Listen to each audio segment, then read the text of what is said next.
Boa noite, amigos do Centro Espírita Caminhando para Jesus. Aqui estamos reunidos hoje virtualmente, onde nós teremos a 81ª palestra virtual do nosso Centro Espírita, onde teremos a presença da nossa querida irmã Cristina Mascarenhas, trabalhadora da Federação Espírita Pernambucana, a Casa Itagiba, que no próximo dia 8, agora na próxima terça-feira, completará 116 anos de fundação. Também ela faz parte do projeto Escutatória, esse projeto maravilhoso que tem ajudado a tantas pessoas que estão enfrentando dificuldades. E ela também é trabalhadora do Núcleo Espírita Alta de Souza. E agora, esse ano, tornou-se também trabalhadora aqui do Centro Espírita Caminhando para Jesus. Bom, então, para iniciarmos, vamos pedir ao nosso irmão Rildo Farias para fazer a prece inicial, em nome de Jesus. Obrigado. Muita paz para todos. Elevemos nosso pensamento a Jesus, a Deus, aos bons espíritos, para que possamos invocar nesse momento muita paz, serenidade e encontro fraternal. Senhor Deus onipotente, suplicamos que nos envie para nós os espíritos bons, que afaste os espíritos malfazejos e que nos induz ao erro, Senhor, e nos conceda a luz necessária para distinguirmos a postura da verdade. Afasta, Senhor, os espíritos que nos atrapalham, seja encarnados ou desencarnados, que tentem lançar entre nós, Senhor, a discórdia e desviarmos, Senhor, da nossa caridade e do amor. Senhor Deus, peço também que ilumine nossa irmã palestrante, que ela possa ser conduzida com os pensamentos positivos e atinja seus objetivos, nos esclarecendo dia a dia com a sua mensagem. Senhor Jesus, em teu nome, agradecemos nessa noite maravilhosa esse banquete espiritual e que em teu nome, Senhor, pedimos permissão para darmos por iniciado a nossa reunião, passando assim ao nosso irmão Douglas, que dirige na noite de hoje. Paz para todos. Paz para todos. Assim, com essa prece, pedimos permissão ao nosso querido Pai, a Jesus, nosso irmão amado, para iniciarmos a nossa noite de palestra e estudos da noite de hoje com a nossa irmã Cristina Mascarenhas, com a palestra que tem como título Quando o Amor Veio à Terra. Boa noite, Cris, e uma boa palestra para todos nós. Boa noite a todos que estão aqui conosco, os internautas também, né, que depois vão assistir a nossa conversa, né, que a paz de Jesus esteja conosco, nos guiando, agora e sempre.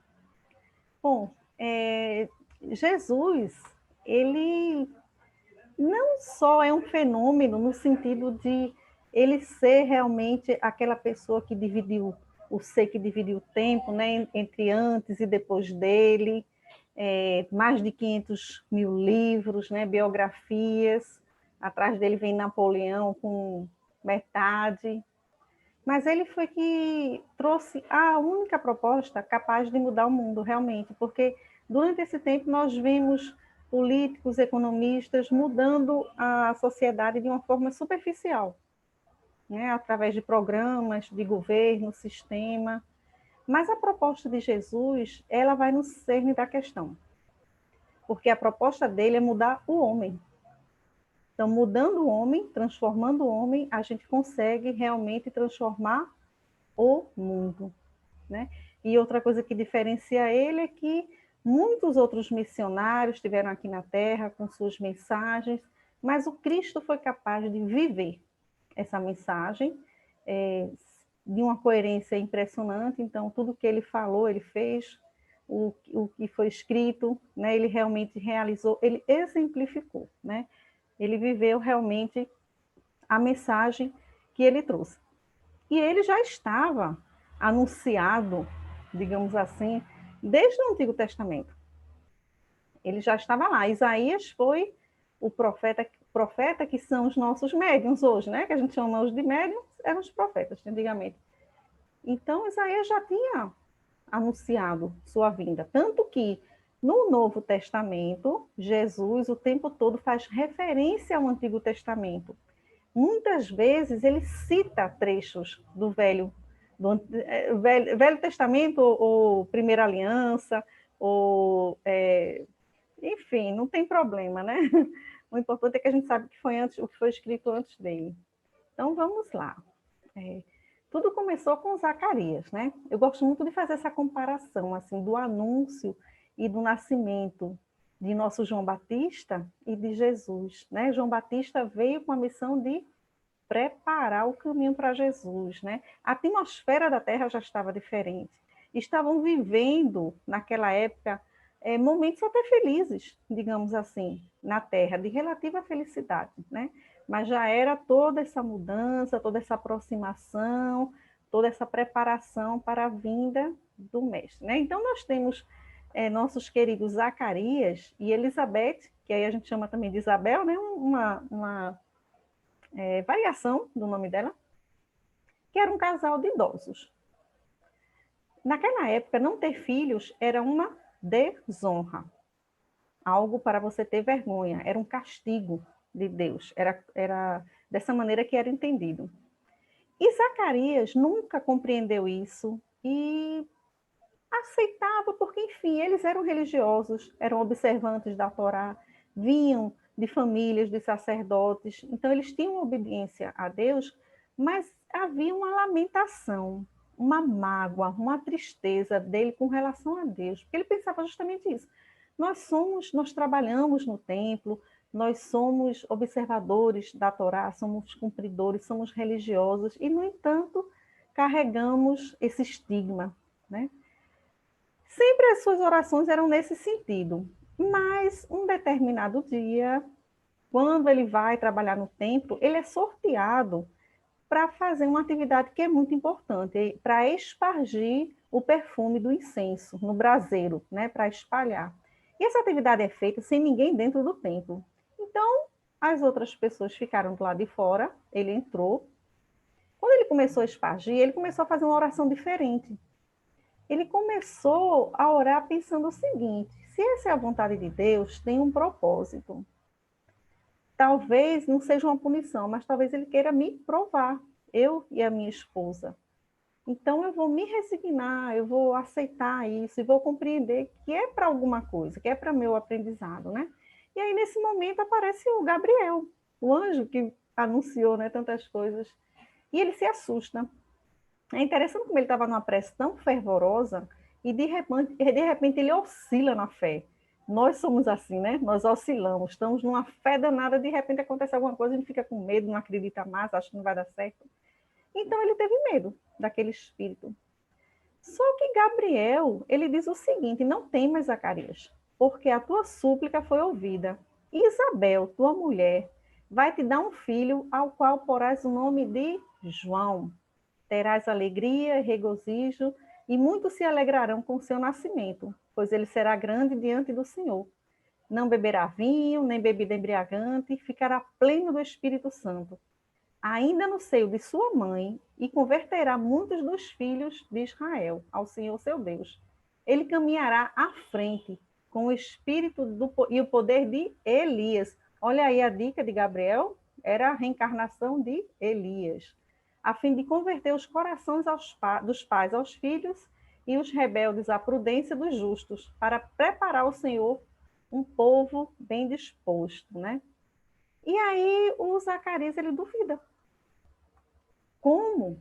Como isso? Se eu já sou idoso, minha esposa, como é que a gente vai ter filho, né? Nunca vi um velho ter filho. E aí o Gabriel diz: eu sou Gabriel, assisto diante do Senhor e ficarás mudo até o dia em que isso acontecer, pois não creste em minhas palavras. E assim aconteceu. as pessoas que estavam lá fora já estavam achando estranha aquela demora dele, ele sai já sem falar e segue a vida, né? Vamos ver o que aconteceu. Depois, lá em Nazaré, está Maria de Nazaré, uma moça de 15, 16 anos, é aproximadamente essa idade, que ela engravidou de Jesus para ter Jesus, né? Quem era Maria? Criada pela família, os pais já tinham falecido, uma moça obediente também, da Torá, também de família de sacerdotes, noiva de José, também de família de sacerdotes, né? Acha-se que José já era o segundo matrimônio dele, né? Que ele teria filhos e tudo, ninguém tem certeza disso. Mas, enfim, ele era um homem bondoso, ele era um ótimo partido, religioso, não tinha nenhum vício. E eles, acostumados com naquela tradição, crescia, já ia casar, tudo certo, né? Nesse dia, especificamente, narra-se que a atmosfera estava diferente, o sol muito resplandecente, as flores, as cores estavam muito vivas da natureza. Maria está especialmente emocionada. Ela chega a soltar lágrimas de alegria e de emoção, mas sem saber o que é. E quando ela se recolhe no quarto, recebe a visita de Gabriel também. E aí Gabriel diz, né? Alegra-te, cheia de graça. O Senhor está contigo. Não temas, Maria. Encontraste graça junto de Deus. Eis que conceberás em teu seio e darás à luz a um filho, e tu o chamarás com o nome de Jesus. Ele será grande, chamado Filho do Altíssimo, e o Senhor Deus lhe dará o trono de Davi, seu pai. Ele reinará na casa de Jacó para sempre, e o seu reino não terá fim.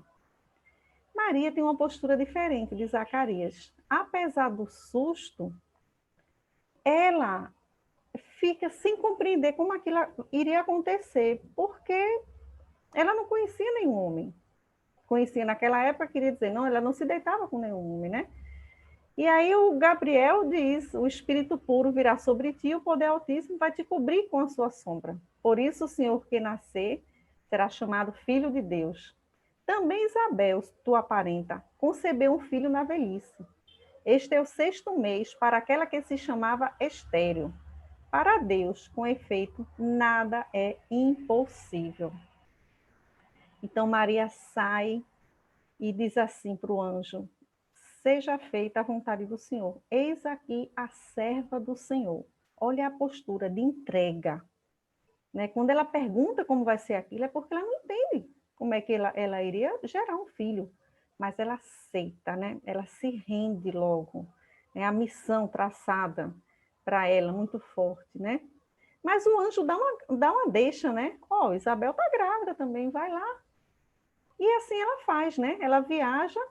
Maria, essa cidade de Nazaré que Maria morava, era uma cidade tão mal vista, só tinha gente assim de má reputação. Para vocês terem ideia, existia um ditado lá que era assim: a quem Deus quer castigar, com uma nazarena faz casar. Então, não tinha uma boa reputação a cidade. Como viria o Messias nascer daquela cidade? Foi a pergunta que muitos fizeram. Quando dizia Jesus, o Nazareno, aquele que veio de Nazaré, não pode. O Messias, como é que viria o Messias de Nazaré? Né? Essa era uma das dúvidas. Mas Maria vai para lá, né? Viaja. Quando chega na casa, o João Batista se mexe na barriga de Isabel, né? E aí Isabel recebe ela dessa maneira: bendita és tu entre as mulheres, e bendito o fruto do teu ventre. De onde me vem que a mãe do meu Senhor me visite? Pois quando a tua saudação chegou aos meus ouvidos, a criança estremeceu de alegria no meu ventre. Feliz aquela que creu, pois o que lhe foi dito da parte do Senhor será cumprido. Né? Então aí veio a certeza, né? E o fato de Maria compreender essa missão, aceitar tão rapidamente, era justamente porque eles vinham de linhagem sacerdotal, religiosa. Não, eles sabiam que estava escrito no Antigo Testamento, né? Na primeira aliança. Maria, ela volta, né, para a cidade. 5 meses depois nasce João Batista. Quando ele vai ser circuncisado, pergunta o nome, né? E a Isabel diz, é João seu nome. Só que não tinha nenhum João na família. Era assim, né? Lembra que todo mundo é Bartimeu, filho de Timeu, né? Então, não tinha nenhum João. Como é que é ser o nome do menino? Não queriam colocar, mas aí Zacarias pede um pergaminho e escreve, o nome dele é João. Aí aceitam, né? E a partir desse momento a voz dele volta. Ele começa a falar. E ele recebe uma mensagem mediúnica, em homenagem a João Batista. Era um espírito muito valoroso que estava vindo para abrir os caminhos para o mestre, né? No finalzinho do poema, que é muito bonito, está lá no Salmo, em Lucas, é um salmo que está em Lucas, mas ele diz assim no finalzinho, e tu, menino, com João, né? Serás chamado profeta do Altíssimo, pois irás à frente do Senhor para preparar-lhe os caminhos, para transmitir ao seu povo o conhecimento da libertação, pela remissão de seus erros, né? Pelo perdão dos seus erros, mas pela remissão, né? Louvores ao misericordioso coração do nosso Deus, pelo qual nos visita o astro das alturas. Ele está se referindo a Jesus. O astro das alturas é Jesus, é o Cristo. Para iluminar os que jazem nas trevas e na sombra da morte, para guiar nossos passos no caminho da paz. É um poema belíssimo, vocês podem encontrar ele inteiro, né? Aí Maria de Nazaré está com um problema enorme agora. Se José quisesse repudiar ela, ele poderia entregar às autoridades e ela iria sofrer morte por lapidação, apedrejada. José conhecia o coração de Maria. Ele não teve dúvida com relação a ela. Ele conhecia ela. Mas ele também não compreendia como é que acontecia aquilo. E aquela criança, aquele filho adotivo, ele iria criar filho de outro? Mas se também abandonasse, ele pensou em ir embora, viajar, assumir. Mas se ele abandonasse Maria, também ia ser estranho ela mãe solteira naquela época, né? Então, ele faz o que a gente pede muito hoje em dia, os jovens, me dá um tempo. Ele pede 3 dias para não, para organizar as ideias. Ele fica estarrecido com aquela ideia, né?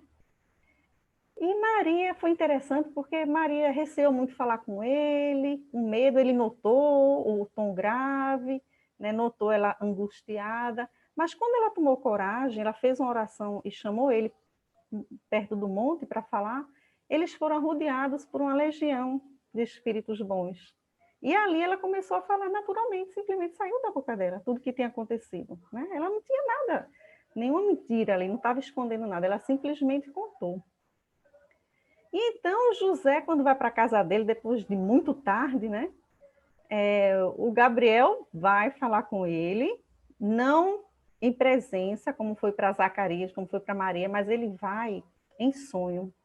E aí ele diz, José, filho de Davi. Ele está querendo dizer o que aqui? Olha, você é da linhagem do Messias, porque está lá no Antigo Testamento que o Messias vai vir da linhagem de Davi, e José fazia parte dessa linhagem. Interessante, os judeus, eles aceitavam o filho de coração, sabia? Sem ser de sangue, como da linhagem deles. Então, nessa linhagem de Jesus, de Davi até Jesus, tem 2 adotivos, não só um, que seria Jesus, no caso, né? Olha que interessante. Mas aí ele diz, não receias receber Maria, tua esposa, porque ela foi gerado, o que foi dela gerado é do Espírito Santo. O Espírito Santo, para nós espíritas, nós sabemos que é a comunidade de espíritos puros, né? Não é um espírito especificamente. Ela dará à luz a um filho, qual porás o nome de Jesus, pois ele haverá de salvar o povo dos vossos erros. E aí, quando Jesus nasce e vai ser circuncisado no templo, chega Maria, José, com as pombinhas, eram tão pobres que eles comiam pombo. Você visse uma família com pombo para comer, preso, aquela família era paupérrima, não tinha dinheiro para nada realmente, né? E lá circundava um velho que esperava chegar o Messias. ver o Messias, né? E aí ele diz assim, ele quando vê Maria e José, ele tira Jesus dos braços de Maria, Maria entrega assim, sem resistir. E aí ele diz, agora, Senhor, né, falando com Deus, despede em paz o teu servo, segundo a tua palavra, pois meus olhos viram a tua salvação, a qual tu preparaste diante da face de todos os povos, luz para a revelação aos gentios e para a glória do teu povo de Israel. Era Simeão, né, que estava ali, bom, eu não morro antes, tinha essa profecia, né, que ele não morreria antes de ver o Messias chegar na terra, né? Passa algum tempo, Jesus, aquela criança, né, dentro de casa, segundo os relatos, que, como Maria dizia, enchia a casa de alegria, né, cantava, se oferecia para ajudar com os irmãos, se oferecia para ajudar nas tarefas, obediente, uma criança especial. Chega o Bar Mitzvah de Jesus. Quando o judeu faz 13, 14, por aí, mais ou menos 12, 13, 14, tem essa cerimônia, que está dizendo que ele está na transição, né? Para adulto. E aí, em Jerusalém, eles vão para Jerusalém na época da Páscoa, todos vão, né? Toda a redondeza sobe para Jerusalém na época da Páscoa. E quando chega lá, eles passam aqueles dias voltando na caravana, os parentes tinham ido também. Quando chega próximo das portas de Damasco, se dão conta que Jesus não está. E aí eles ficam desesperados. Despacham a família com os filhos de volta para Nazaré e retornam para Jerusalém. Aquilo não era comportamento de Jesus. Ele não era desobediente. E naquela época era muito comum raptar as crianças para fazer de escravo. Então, o medo foi muito esse. Passaram alguns dias procurando o menino, até que alguém disse, eu vi realmente uma criança com essas características, que está lá na escola do templo, com os doutores. E aí Maria e José, quando se aproxima que Jesus vê, os pais chegando, vai, se despede, os doutores vai falar com Maria, né? E Maria diz, meu filho, por que fizeste isto conosco? Né? Deixaram eles a pegar, coisa de pai, né? De qualquer pai, de qualquer mãe. E aí Jesus diz com a maior naturalidade, não sabias que eu deveria estar na casa de meu pai? Em toda a existência de Jesus na Terra, ele sempre disse tudo. Ele nunca escondeu nada, inclusive sobre sua morte, né? Nada. As pessoas escutavam e não... É aquela história, a gente escuta, a gente ouve, mas escuta o que quer. A gente compreende do jeito que a gente quer, né? Então, vamos lá. Chega um momento em que o mestre é preciso seguir para a sua missão. Então, está ali na porta de casa, Maria de Nazaré e Jesus. Jesus sem nada, com a roupa do corpo, se despedindo da mãe, ela pedindo para ele não ir, dizendo que precisava dele, como esteira de família. E ele lembra ela, né? Olha, todos os irmãos já estão trabalhando, minha irmã Noemi vai se casar, já está para se casar, eu irei para o casamento dela, inclusive. Maria põe um monte de empecilhos, mas não tem jeito, né? Até que ela apela, ela diz assim, mas será que o amor que temos por ti não diz nada? E aí Jesus diz uma coisa muito bonita nessa despedida. Deixa eu ver aqui se eu acho para vocês. Achei, que eu estou com um livro aqui. É esse livro, viu? Quando o Amor Veio à Terra, de Djalma Rigolo. Muito bom. E aí ele diz o seguinte, olha só. Também amo todos com muita ternura e sempre agradeço ao Pai a abençoada família que me deu. Mas amo da mesma forma todos os seres humanos. Olha aí, a parentela universal, a família universal, né? E preciso transmitir-lhe a boa nova, que o Pai me confiou. Aí ele diz, e agora é preciso que eu vá ao encontro de João, o primo, né? Eram primos. E aí Maria fica angustiada, diz que tem mau presságios, e que meu filho nunca consegui compreender esse seu jeito. Ele diz que um dia ela compreenderá, né? E aí é tão bonitinho, porque ela diz assim, você não está levando nada, nem comida, nem roupa, dinheiro, a preocupação com a questão material, né? E aí Jesus disse o seguinte, Não levar nada, exatamente. Meu pai proverá todas as minhas necessidades. Nas veste, não veste ele as flores do campo com roupas de belo colorido, e não alimenta as aves e os animais que não semeiam, nem colhem, nem estocam alimentos? Da mesma forma, terei tudo o que preciso, pois Deus está comigo como eu estou com ele. E aí diz que ele sai ali daquele ambiente com uma legião de anjos ao seu redor, né? Amparado pelo Pai Celestial, que ele está em comunhão com os nossos irmãos da denominação católica, entende que Jesus e Deus são a mesma pessoa por conta dessas falas, né, do Cristo. Mas, na realidade, quando a gente está em comunhão com alguém, é porque a gente está com as mesmas ideias. Né? Às vezes, a gente chega a ficar parecido fisicamente. Às vezes, assim, vocês parecem irmãs, vocês parecem... Porque a comunhão é muito grande, né? Então, vamos lá. Quando Jesus aparece no Jordão, João estava lá e aquelas pessoas, quando vem aquela figura alta, com magnetismo, elas ficam tão impressionadas com Jesus, mas ao mesmo tempo ficam meio receosas, elas se afastam, né? João Batista, um dia antes, tinha tido um sonho. Ele sonhou que era Elias, o profeta, e sonhou pedindo fogo para dizimar os profetas de Baal, que a gente sabe que não tinha os de Baal, né? Tinham outros também, por isso que a conta não bate, só de Baal eram 400. E ele se vê impiedoso, né? Fazendo com que aquilo se cumprisse, e ele acorda assustado. Quando ele acorda, ele vê um espírito que, quando vai chegando perto, ele percebe que é o pai dele, é Zacarias. Zacarias vem dizer para o filho que é chegada a hora dele cumprir a missão, para que ele veio. Qual era a missão dele? Redimir as pessoas. O batizado seria, na realidade, não um esquecimento, um perdão dos equívocos. Deitar na água significava a mudança, a transformação.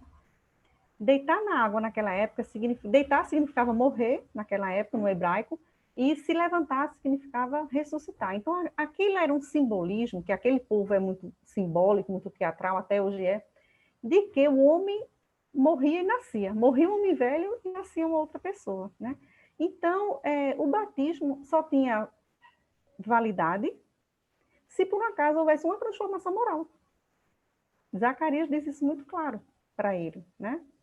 E que o Messias já estava entre eles e que ele ia identificar quando Jesus chegasse para ser batizado, que Jesus ia se batizar, que na hora vinha um Espírito Santo para confirmar com um corpo parecido com a pomba. Percebam, não era uma pomba, parecido com a pomba por conta daquela posição, né, que normalmente os espíritos ficam com as palmas para cima, com os braços um pouco abertos, né, que lembram uma pomba descendo realmente, né?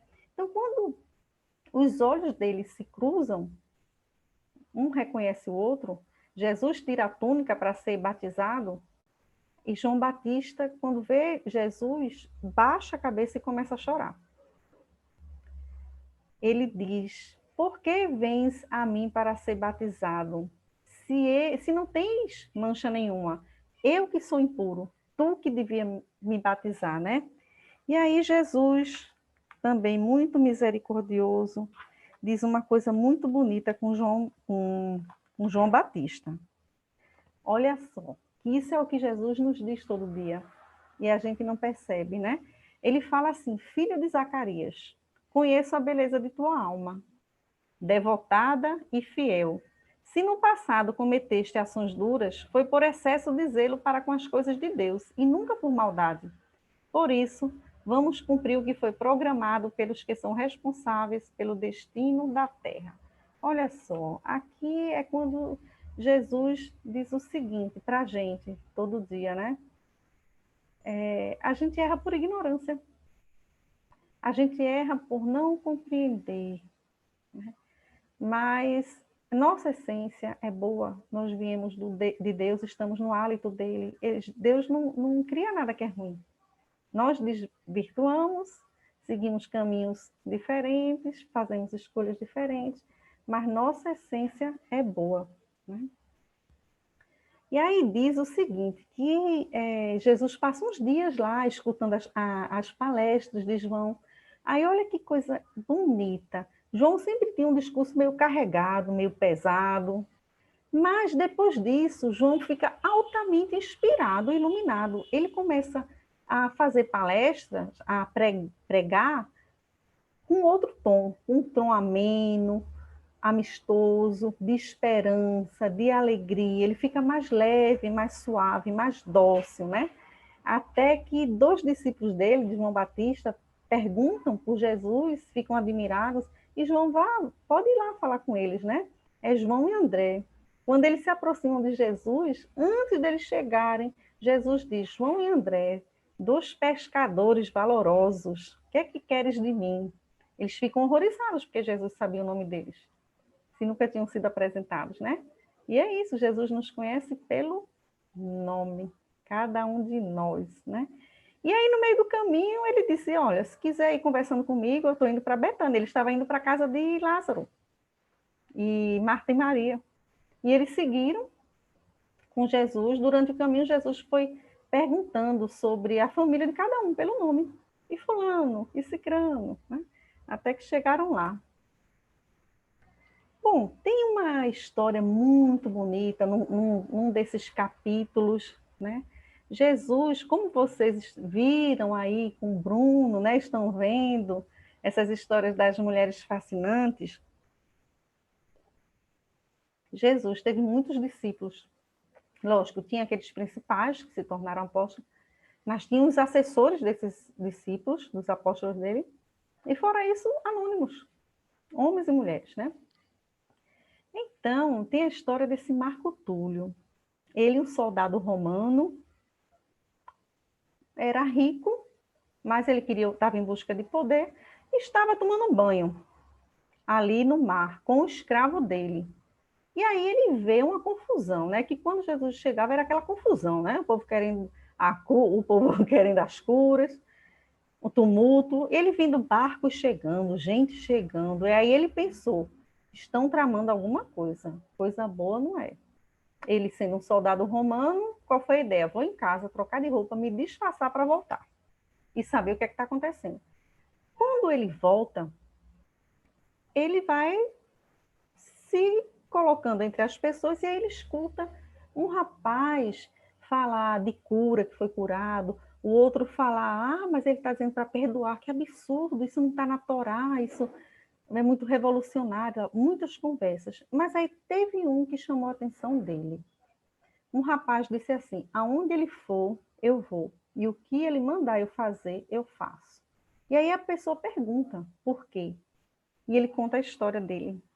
Ele era paraplégico, tinha vontade de se suicidar, mas tinha pena da mãe, porque a mãe dele tinha um trabalho enorme com ele, era muito dedicada, era doente, ele não queria que aumentar o infortúnio dela, né?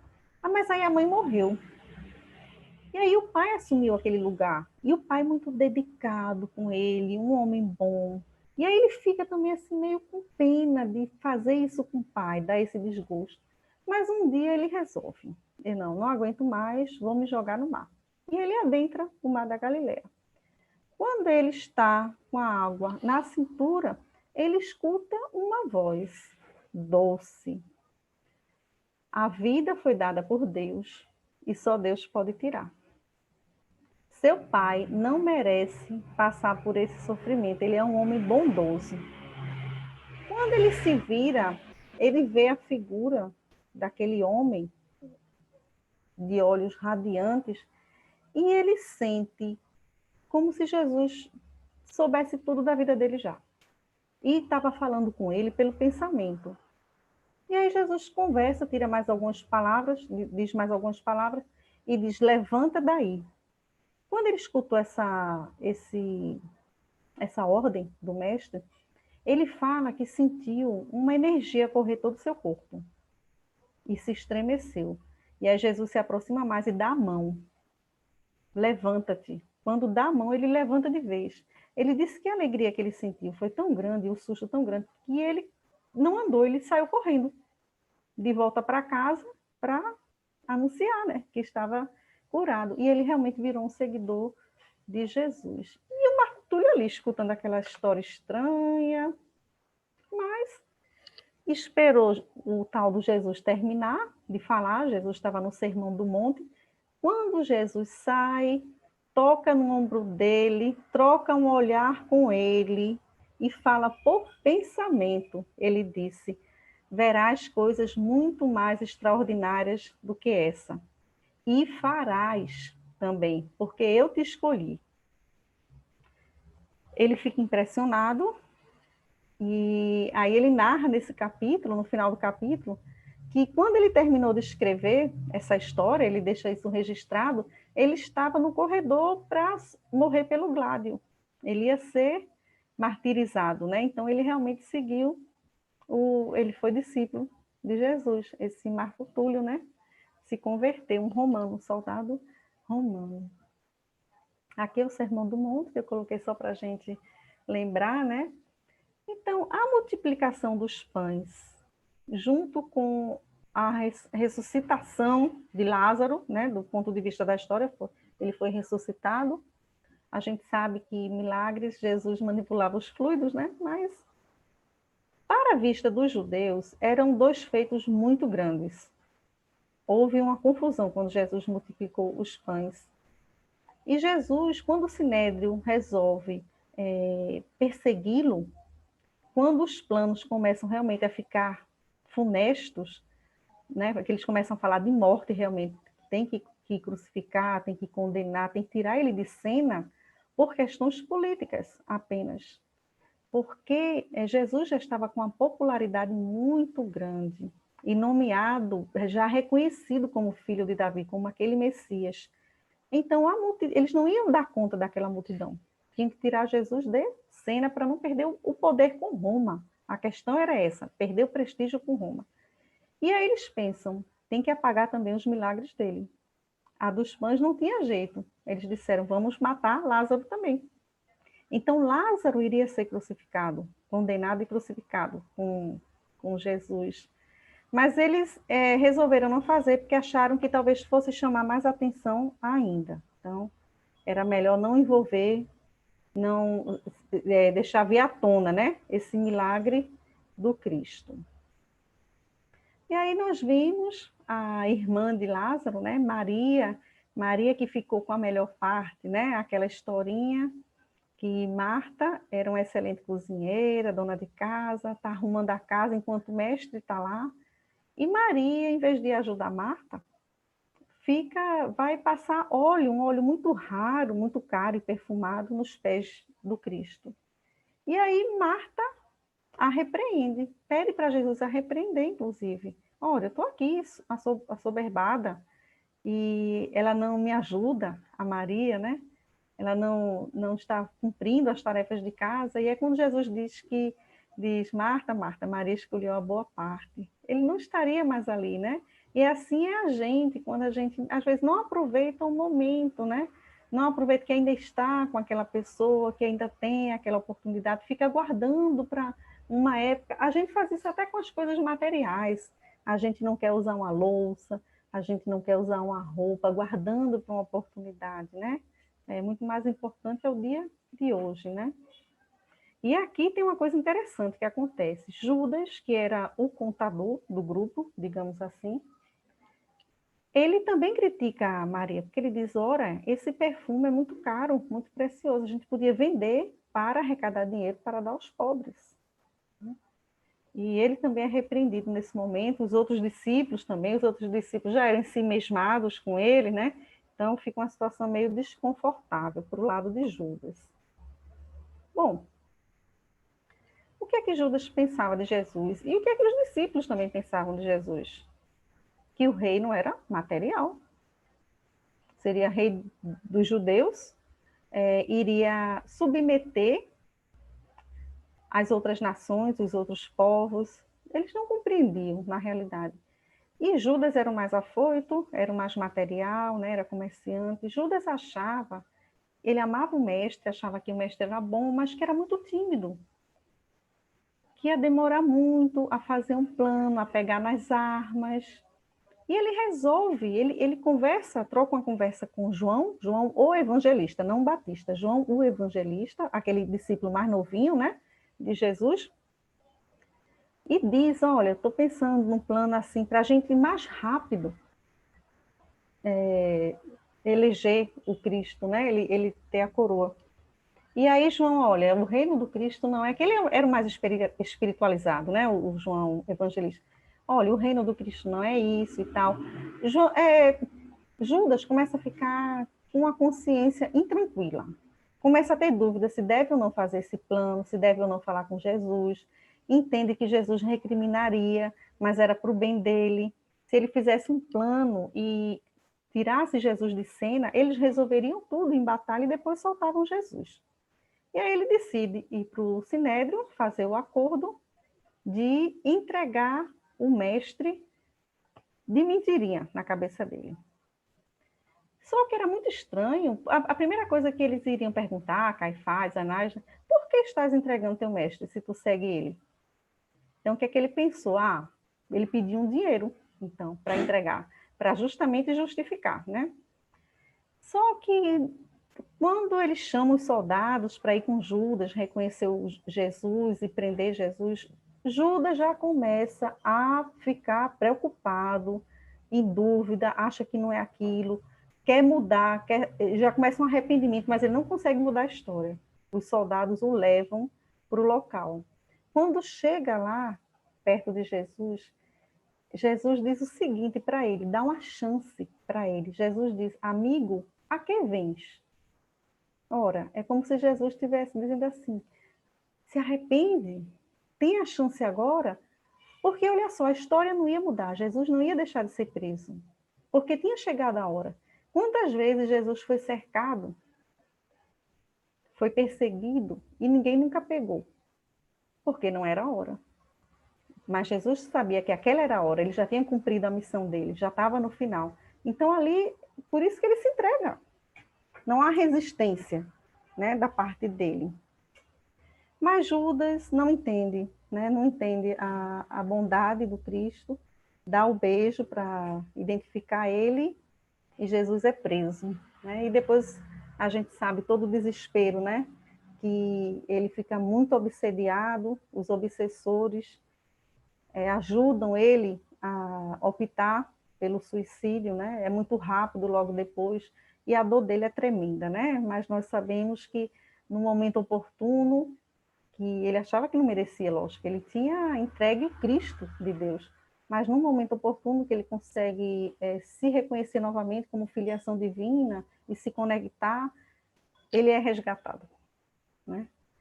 E aí nós tinha naquela época um sábio chamado Tariq, que tinha ouvido Jesus em algumas vezes, ficou encantado e resolveu escrever o que Jesus falava. Escreveu um pergaminho enorme.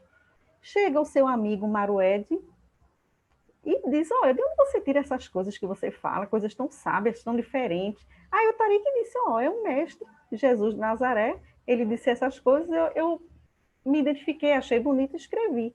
Quer levar o pergaminho para ler? Você pode levar para sua casa, você lê e depois traz. E assim ele fez, o Marued. No dia seguinte, Marued tinha lido tudo, ficou encantado. Aí disse assim, olha, toma teu pergaminho, porque eu vou seguir esse Jesus, eu vou atrás dele. E aí disseram, ele está em Jerusalém, e ele foi para Jerusalém. Mas Marued chega no momento da crucificação. Quando ele chega em Jerusalém, que procura por Jesus, dizem para ele, você não sabe, ele acabou de ser condenado. Ele já está nas vias, né? E Marued fica tão chocado com aquela brutalidade, ele chora, ele cruza o olhar com Jesus, ele vê as Marias com João ali consolando, e ele diz, eu não vou ficar até o final, eu não aguento isso, eu vou embora. E aí ele disse que no meio do caminho, quando ele estava voltando, em um momento ele sabia, agora o Cristo de Deus deu o último suspiro. Ele disse que era como se naquele momento todo mundo soubesse que o Cristo estava sucumbindo, né, materialmente, porque ele disse que era de tarde, final de tarde, mas uma escuridão aconteceu, trovões, animais assustados, terremotos, né? Ele conta isso para o Tariq, quando ele volta para a cidade dele, né? Cabisbaixo, por conta dessa experiência. E aí Jesus aparece tantas vezes para os 500, para os 200, e aparece para a gente em que momento de nossas vidas, né? A pergunta é essa, porque ele caminhou com esses discípulos também dele, discípulos anônimos, caminhou com eles durante muito tempo e eles não reconheceram Cristo. Apenas quando entraram na casa para fazer a refeição, quando Jesus partiu o pão e elevou, eles reconheceram aquele movimento, aquele sinal, né? Então, ele está sempre junto de nós, está sempre caminhando conosco, mas será que a gente percebe? Será que a gente se conecta com Cristo? Né? O último encontro. Quem chama para o último encontro é Paulo de Tarso. Paulo de Tarso tem essa incumbência de chamar para a última reunião com o mestre. Por que última reunião? Essa seria a última reunião que ele apareceria materialmente. Ele não iria mais fazer nenhuma aparição material. Foi lá em Betânia, no Monte das Oliveiras. E aí, nessa aparição, ele vem com os anjos, né? São convidados os discípulos mais próximos, que não passa de 200. Judas já tem falecido, obviamente, né? Nesse momento. E aí, Jesus deixa uma fala. Ele tem uma fala, que é uma fala atual, lógico, porque a Boa Nova não vence, né? Não se vence. Mas ele traz para a gente um consolo muito grande, que serve para a gente hoje. Ele diz o seguinte: é chegado o momento em que me despeço da convivência material convosco. Ele não iria mais aparecer materialmente. E aí ele diz: acompanharei vossos passos como um amigo constante, embora invisível. Olha, é o que acontece com a gente, né? Nas horas necessárias, sentireis mais efetivamente a minha presença. Qual é essa hora mais necessária? A hora do sofrimento. Quando a gente tem uma dor, a gente lembra dele. A gente ora, a gente sente a presença dele, sente mesmo, né? Sente a presença dele através de outras pessoas, de uma mensagem, de um livro edificante. Ele chega até a gente de alguma maneira, né? Aí ele continua: se permanecerdes nas trilhas do amor e da caridade que vos indiquei, nada vos faltará, nem no que concerne ao espírito, nem no que diz respeito às coisas materiais. Por que nós tememos? Por que nós temos medo? Isso aqui é uma promessa do Cristo, que é o nosso amigo, que é o nosso tutor, responsável pela nossa evolução. Ele está dizendo aqui: não se preocupe, está no caminho do bem, fique tranquilo, eu estou aqui, tudo eu vou resolver, né? E aí ele diz o seguinte: isso aqui é uma frase que ele traz, eu digo assim, para os espíritas, mas para todos aqueles que já conhecem, né, a palavra. Ele diz: façais de vossas existências o mais eloquente discurso, vivenciando tudo o que vos ensinei, para que sejais luz do mundo e sal da terra. Então, assim, é aquela frase que atribuem a São Francisco de Assis, que parece que nem é dele: vai e pregai. Se necessário, use as palavras. Então, é o que a gente está fazendo com a mensagem que a gente está recebendo. A gente está fazendo, em geral, o seguinte: a gente está lendo intelectualmente, está refletindo, mas não está sentindo nem agindo. Essa é uma recomendação de Alcione para nós. O evangelho deve ser pensado intelectualmente, refletido, sentido e agindo. E agir. Precisamos agir, né? Então, a gente está aqui dizendo assim: poxa, tomara que esse mundo de regeneração chegue o mais rápido possível, porque eu já estou nas últimas. Ora, Divaldo Pereira Franco diz que ainda vai piorar muito. Porque o mundo de regeneração é a gente.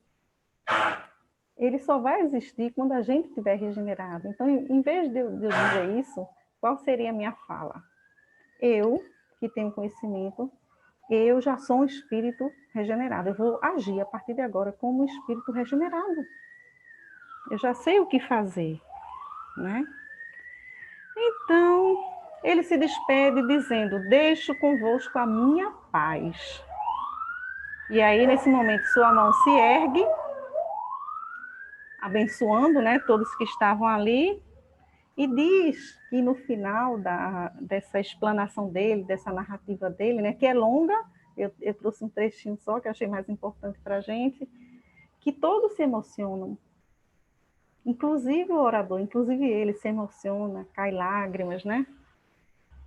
E aí aquela luminosidade vai desaparecendo, e aí vem um fenômeno mediúnico, uma voz direta do céu. Diz o seguinte dele ainda: eu estarei convosco até a consumação dos séculos. Ou seja, a gente pode até dizer assim, eu tenho muitas chances, eu posso reencarnar, eu posso fazer na próxima reencarnação, né? Tem gente que adia, né? Mas a questão é o seguinte, o que a gente está adiando ou antecipando é a própria felicidade da gente. Se a gente for lá para a Gênesis, Adão e Eva, a história de Adão e Eva é uma história de desobediência a Deus. Eles sofrem quando eles desobedecem a Deus, né? Então, isso quantos séculos, né? E a gente ainda não parece não ter parece a gente ter compreendido só intelectualmente a mensagem, né? Mas não conseguiu trazer para o coração e para os atos da gente, para a postura da gente no dia a dia, nas pequeninas coisas, né? Quando alguém pisa no meu pé, será que eu ainda digo um palavrão? Quando alguém me tranca no trânsito? Ou eu digo, não, eu sou um espírito regenerado, eu vou compreender, eu vou respirar. Se eu não estou me aguentando, vou pedir ajuda, vou fazer uma oração, mas eu tenho que agir de uma maneira diferente. Então é isso, meus queridos. Eu quero agradecer imensamente pelo convite, pela oportunidade de estar aqui de noite falando de Jesus, né, que tanto nos enche de alegria, de paz, um refrigério para a nossa alma, né? Ficar uns minutos conversando sobre ele, né? Lembrando das coisas que ele nos legou, nos orientou, né? Nos preveniu, nos recomendou. Então, eu estou acabando um pouco antes, porque eu sei que pode ter alguns comentários, né, que alguém queira fazer. Se alguém quiser fazer, fique à vontade. Né? E é isso. Está aberto aí para quem quiser completar alguma coisa, trazer alguma informação, perguntar alguma coisa. Fiquem à vontade. Mas Sim.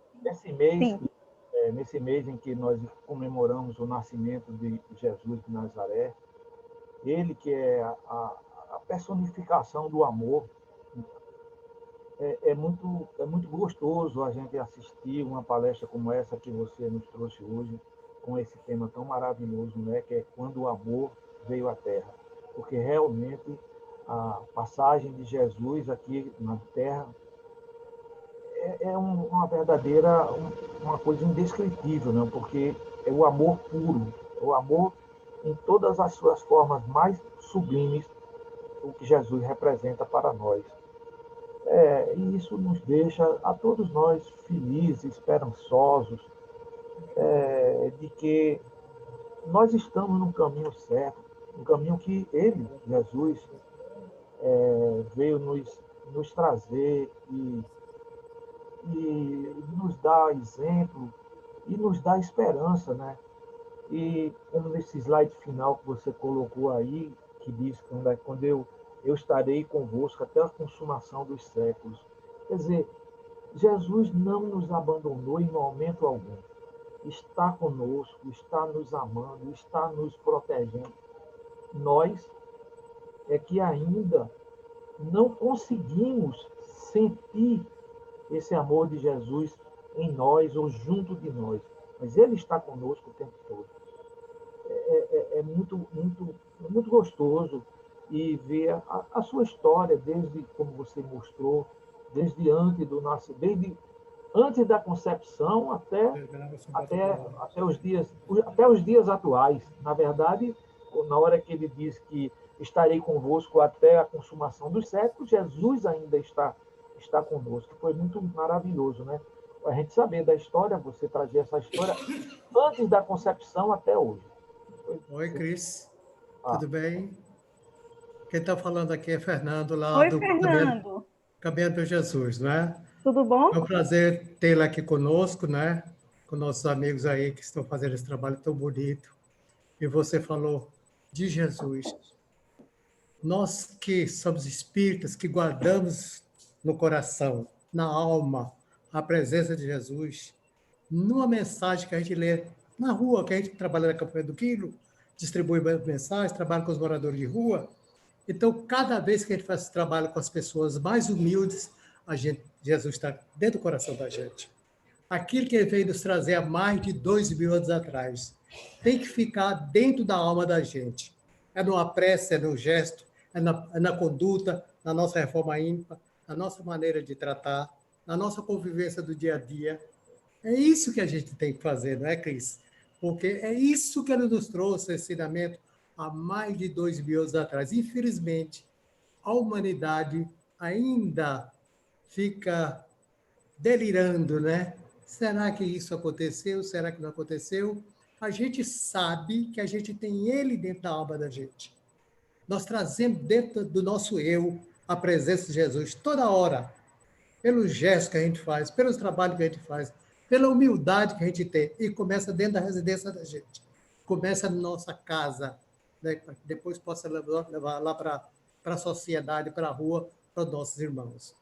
Então, eu agradeço a você de ter focalizado essa sua tarefa nessa noite de hoje, que foi muito benéfica, muito bonita. Que Deus te abençoe sempre, muita luz, muita paz. E pedir a Jesus de Nazaré que essa doença há de passar, nós voltaremos novamente ao centro para continuar o nosso trabalho o trabalho de amor, de caridade ao nosso próximo. É isso que a gente está desejando. Enquanto a gente está preso, a gente fica meio bitolado Está me dentro ouvindo? e nos atrapalha um pouco. momento, Mas, com certeza absoluta, estamos todos orando para que um dia essa, como é que chama, essa pandemia possa passar e a gente voltar a trabalhar lá fora em nome de Jesus. Que Deus te abençoe sempre, muita luz, muita paz. Seja sempre bem-vinda na nossa casa de oração e de trabalhos. Muito obrigada, Fernando. Obrigada pelas palavras. A mensagem é dele, a vida é dele, né? Não tem como não ser bonito, não tem como a gente se emocionar, né? Não tem como a gente não ser tocado, né? Então, é uma tarefa que dá muita alegria para a gente, né? Emociona muito a gente, e a gente é muito beneficiado, né? Com isso.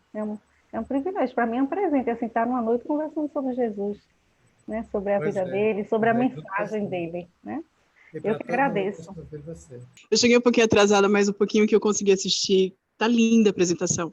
Tá linda, linda, linda. Muito bem passada a palavra, a mensagem.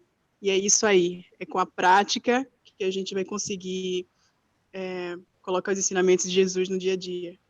Obrigada, Cris. Obrigada eu. bom, já são 9 horas, então vamos pedir à nossa irmã, a nossa querida irmã Cris, para fazer a prece de encerramento. Então vamos continuar nessas vibrações amorosas, né? Envolvidos pelo amor do Cristo, recebendo a sua paz, o seu amor, o seu carinho, a sua amizade. Mestre amado, em nome de Deus, Senhor, nós agradecemos por estarmos aqui juntos, recebendo tuas bênçãos, os fluidos salutares, para o refrigério de nossas almas, para a cura de nossas almas, de nosso corpo, que nossas famílias possam ser também beneficiadas, que nossos amigos, e que assim possamos reverberar o teu amor, a tua amizade, o teu carinho para toda a humanidade. pois estamos todos conectados, todos interligados, como irmãos que somos. Irmãos anteriores, que tu cuida de nós, cuida das ovelhas do Pai e nunca nos abandonará. A única ovelha que ficar perdida, tu vais resgatar, Senhor. E nessa confiança é que nos entregamos em tuas mãos. Gratidão pela noite, ser conosco, Jesus, agora e sempre. Assim seja. Assim, com essa prece, pedimos permissão a Deus, nosso Pai, a Jesus, nosso querido irmão, aniversariante de mês, para encerrarmos essa brilhante apresentação de Cristo. Muito obrigado a todos e até a próxima. Obrigada, gente.